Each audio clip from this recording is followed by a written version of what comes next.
Hello and happy early Monday morning to everyone here on the East Coast. I'm Steven Stumpf. He's Trenton Worsham. We're reporters at Frontstretch.com. The Memorial Day Sunday is over, the greatest day of racing all year, and we're here at after the Coca-Cola 600, where Ross Chastain made the winning pass on William Byron with 6 laps to go from last to first and score his 6th Cup victory and his first crown jewel. Yeah, he was very excited after the race. He did the Polish victory lap. He smashed the watermelon. Someone in the media center asked him why he celebrated the way he did. He's like, I can do whatever I want. So Justin Marks obviously excited for him and the persistence and relentlessness he has shown. But yeah, it was William Byron's night, 283 laps led, and he didn't lead the last one. Yep, and I got to talk to Ross Saturday after his practice crash. For those that weren't aware, before he wrecked, he had some of the fastest lap averages, fastest long run speeds of anyone on the board. He completely swept the charts, and I could tell he was really, really frustrated when that car wrecked because it was that good. But they state that Trackhouse team stayed up till 2:30 a.m. trying to get their backup car ready. They said it was originally going to be a backup for Nashville. They ran it here, and it proved to be a pretty sweet hot rod, and it got the job done. You said that Byron led 283, but Ross only needed 8, and he led the most important one. And but let's talk about that finish. Byron swept all 3 stages. Led nearly 3/4 of the race, as you said. He takes the points lead, but his chance to double up with the 500 and the Daytona 500 and the Coke 600 goes away. There was a little bit of lap traffic that also helped too. Yeah, he was asked on pit road after the race, if Logano, who blocks everybody hardest to pass, had a hindrance on him, and he said, yeah, he wasn't sure why exactly he was driving the way he was, but he said it was the usual thing he does. I did talk to Paul Wolf a little bit, ask him about it. He didn't really have much to say. It was more of you have to ask Logano thing, but we couldn't talk to him. But Byron, he's grateful the team's heading in a positive direction. He's looking forward to the future. He said there's lessons to be learned from this, but yeah, he just lost momentum in 3 and 4, and Ross was able to get to him.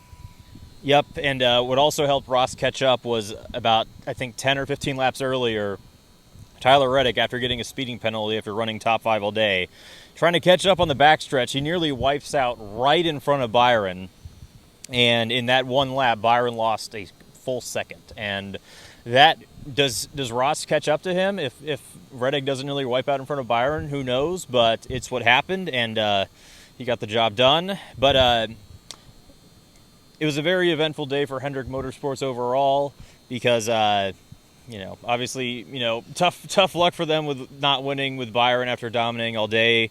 But all the eyes were on Kyle Larson heading into this. He got to complete the double, but it's a double he'd like to forget. Crashed out at Indy. And unfortunately, spun from the lead in the first stage and then got caught up in a multi-car crash in stage 3. Unfortunately, definitely one of the biggest days of his career that he'd like to forget. Yeah, and we don't know the future of the double. He was, from what we know, from what we could hear, he's very hesitant on maybe doing it again next year, but it could be emotions in the moment. We don't know that for sure if he's going to do it next year or not, but absolute brutal day for him in the Indy 500, Coke 600. It's supposed to be this 1,100-mile accomplishment that still Tony Stewart's the only person to complete, and he will be the only person to complete that for another 365 days. Of the 1,100, Kyle Larson completed 595. We tried to reach him for comment after he exited the care center, but there was a huge crowd. It was so loud because the care center is right at the exit of turn 4 when the cars are right in the gas. And unfortunately, we couldn't hear anything he said. And that was the case for a lot of people trying to get quotes from him too. But beyond that, the other big player into this race was Denny Hamlin. Back-to-back engine failures at Kansas and Texas. Was just completely off at North Wilkesboro in the All-Star race. Desperately needed a good run. He got it. He was one of the fastest cars. In the second half of the race, he was one of the only cars that could really challenge Byron and pass him for the lead. Unfortunately, his day ended on the last pit stop because they had two fuel cans. The second one, for whatever reason, didn't discharge fuel, and he was 15 laps short from the finish. Had to pit. had to pit, didn't get a caution to save him, and finished 16th after a very strong day. Yeah, you spoke with him after the race. I'm sure he was very frustrated with that. Steve Letarte did a great job on Prime showing what was going on with the fuel can and how it was leaking out and everything. And so it's nothing he did wrong. It's just you got to execute in the big moments. It's the crown jewel race, money stop, wins on the line, racing Byron tightly out of the pits, and that's what cost him the win. Yes. Every single week it's about execution, and Denny said he's proud of our speed, not proud of our finishes, and that's kind of been the norm for all of May. He finished second at Bristol, which I think was almost more than a month ago, and since then he has 4 straight finishes outside the top 15. But people who did execute, although was among them was AJ Allmendinger, who finished 4th after an engine failure at Kansas, and Brad Keselowski, who finally scored his first top 10 of the year in 5th.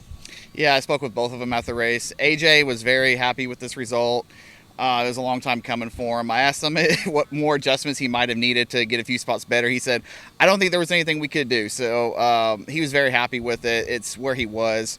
Momentum's everything. He's looking forward to continue the race, for the races coming up. He doesn't really have his eyes on a particular track. He was asked about that, especially Mexico with the road course, and he just doesn't really have a preference, but he's really happy with that. As far as Brad, most disappointing top 10 finish, probably. He was not happy with it. I asked him if he would have felt a little bit better if his point situation was better. He said not really, but I mean, he's in a must-win situation, so top 10 or not, even though he did finally get one, it's not enough to put a dent in the points. Some other good runs of the evening included Michael McDowell, who recorded his first top 10 of the year as well. Noah Gragson, down in points, finished 10th. But beyond that, it's the thing I do want to mention before we kind of like do our closing remarks is that there's been a lot of attention on Ross and Trackhouse as a whole the last couple, probably just the last 2 seasons. Like, they burst onto the scene, they were fast everywhere. Ross looked like the next big star, and he still is a big star on the Cup Series stage, but Trackhouse's speed just hasn't been there. After finishing second at Texas, Ross was openly frustrated with the lack of speed they had on Saturdays and having to play catch up on Sundays, and not having the chance to, just be out front, dominate. Their qualifying has been really bad as well. But, they've showed that practice speed, didn't get to use it because of the wreck, but it seems like they just had they executed their best race of the year, and who knows, maybe Trackhouse is on the upswing. I mean, after all, SVG finished 14th for his best oval finish of the year. Connor Zilic finished 23rd in his Cup debut on an oval. So it looks like for now, things are looking up. And Trackhouse also breaks the spell of only having Hendrick, Gibbs, and Penske drivers in victory lane this year. Yeah, and so the question remains is, I know everybody asked it with Zilic coming up, what happens to Daniel Suarez, in that seat with Connor Zilic. But yeah, SVG, much needed top 15. He said he's always learning. Very happy. He said we haven't had the speed to get the qualifying starting spots, but he's starting to come along there, for the ovals and stuff. And so he's very happy with that result. So Trackhouse is on his way up. Once again, Ross Chastain in the playoffs. So we'll see what they can do, if he can carry that momentum, and what they can do later in the second half of the season.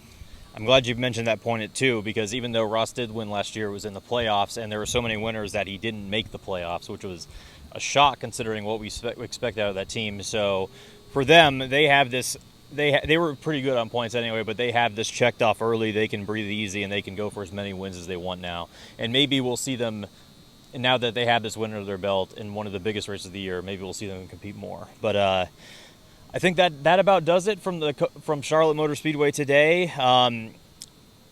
Actually, before I go, I want to say that this was the first ever race with Amazon Prime, and from what I saw, from what I could hear in the media center, and from what I've seen online, it seems like it was just great reception all around. Mm-hmm. I think overall, this is going to be a smashing success for NASCAR. I'm excited to see what the next 4 races have to bring, and I'm excited just to see where this all leads up. I think this is going to be the start of something very special.